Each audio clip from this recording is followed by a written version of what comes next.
Good morning, everyone. Good morning, teacher, miss, and friends. Thank you for the opportunity that given to us. In today's presentation, we will present about global issues with the topic the ecological crisis.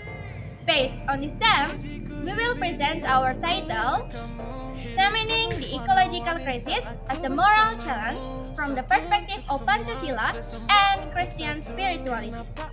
There are four speakers. The first speaker is me, Triningsi Maria Reva. The second is Fidelis Benedict Notatema Zentate. The third is Afif Andahya. And the last speaker is Nathanael Denver Alfrael Pau. Happy watching!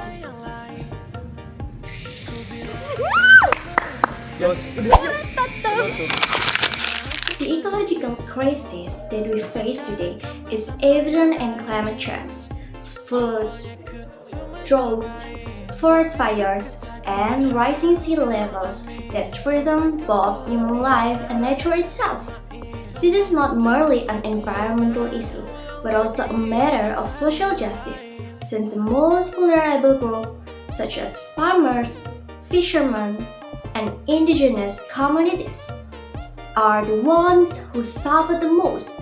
From the perspective of Pancasila, caring for the earth reflects the core values of the nation. The first principle reminds us that nature is God's creation to be preserved. The second calls for justice for the weak. The third emphasizes unity in addressing cross-regional challenges. The fourth highlights the importance of dialogue in ecological decision making. And the fifth, the last, insists that development must be fair and sustainable. Thus, the ecological crisis is a shared to call action so that we do not only pass the earth on the future generation, but pass it on a state that is dignified and worth living in. So, what is the relevance to civic subject? The first, right to a clean environment.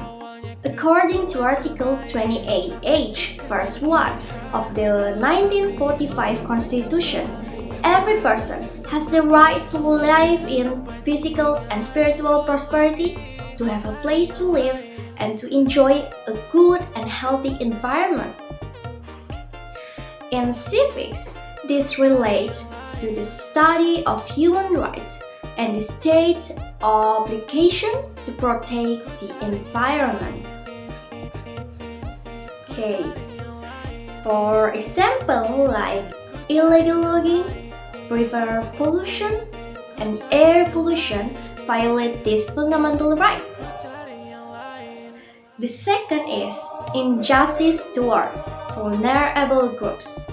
The ecological crisis often creates social injustice, like indigenous peoples, small-scale fishermen, and poor farmers are the most affected. They lose their livelihoods, even though their contribution to environmental damage is minimal. In civics, this is linked to the principle of social justice and human rights protection in Article 28I of the 1945 Constitution. The last, or the third, is role of the state and law enforcement. From Articles 28I and 30 of the 1945 Constitution emphasize that the state is responsible for managing natural resources for the greatest prosperity of the people. In practice, however, law enforcement against environmental destruction is still weak.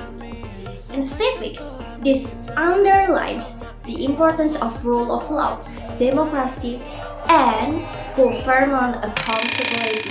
So, I will explain the connection with Protestant Christian religious education. First, the right to life and care for God's creation. In the Bible, God placed human in the Garden of Eden to cultivate and care for it. This demonstrates the importance of sharing for God's creation.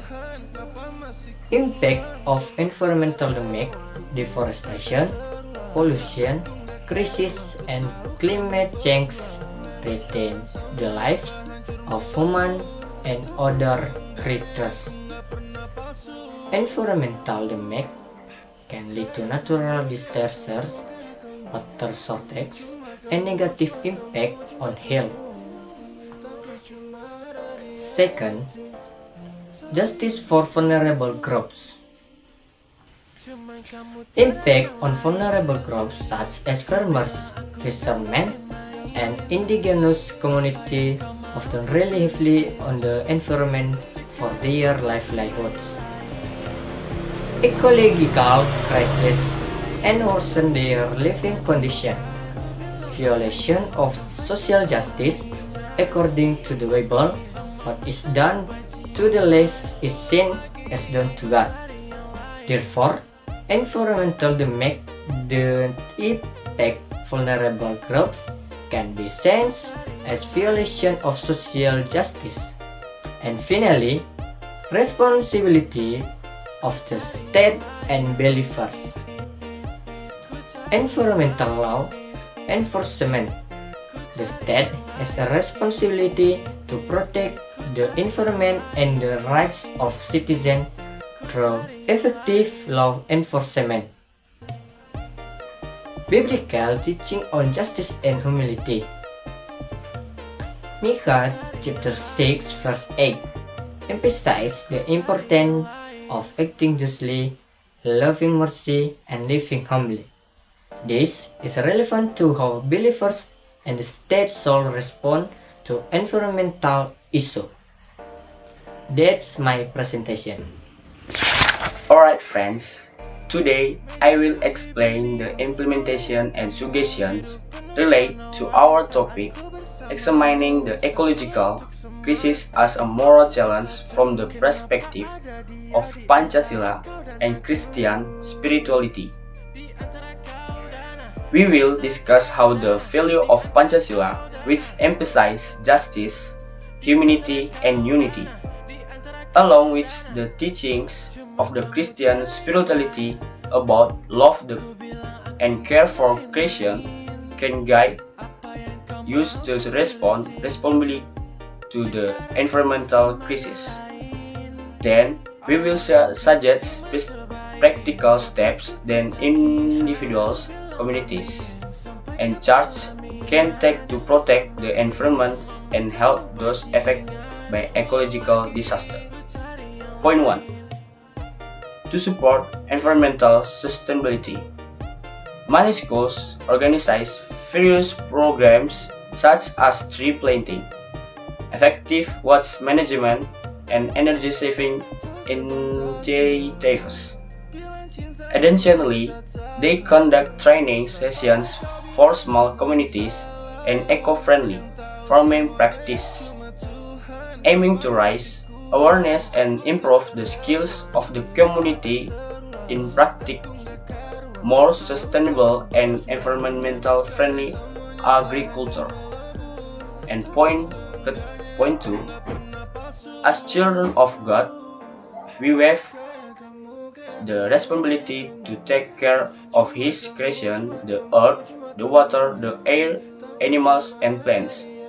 When natural disasters happen, like floods, forest fires, of earthquakes, many people lost their homes, and food desperate churches all over the world play an important role in helping those in need by providing food aid and setting up community kitchens, and disaster victims can have enough to eat.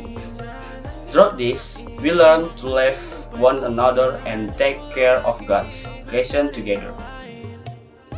That's a brief explanation of the implementation and suggestion on our topic. Hopefully, we become more aware of the importance of caring for God's creation and ready to take real action. Thank you. Okay, I will continue in the conclusion section. So, the conclusion is the ecological crisis is not only a technical problem but also a moral and spiritual challenge. From the civic perspective, it demands justice, law enforcement, and protection of the citizen right.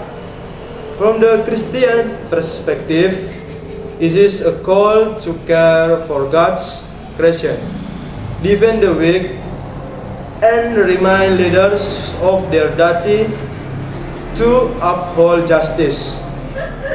Therefore, caring for the environment, protecting the vulnerable, and ensuring the just governance must be implemented together as both civic responsibility and an expression of faith. Thank you. Thank you for the time that given to us to present our topic, and see you next time. Bye! Bye.